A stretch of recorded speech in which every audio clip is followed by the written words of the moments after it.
How to change the default home app or system launcher. This is for a Tecno Spark phone or Tecno Camon phone with either Android 13 or 14.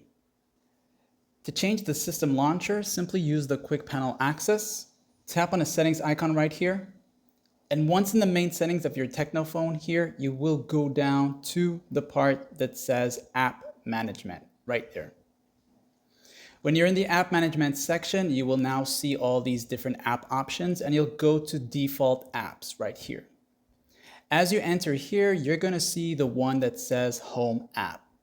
And at default, it is the HI or the high operating system here. And if you installed a new one from the Play Store and you want to make use of it or switch over to it, you will see it there only if it's compatible. And once you select it, of course, in some cases, it may ask you to restart your phone as well as prompt you through all the setup processing. And of course, you can come back and change it back to what it was before if you don't like the one you installed. Like and sub.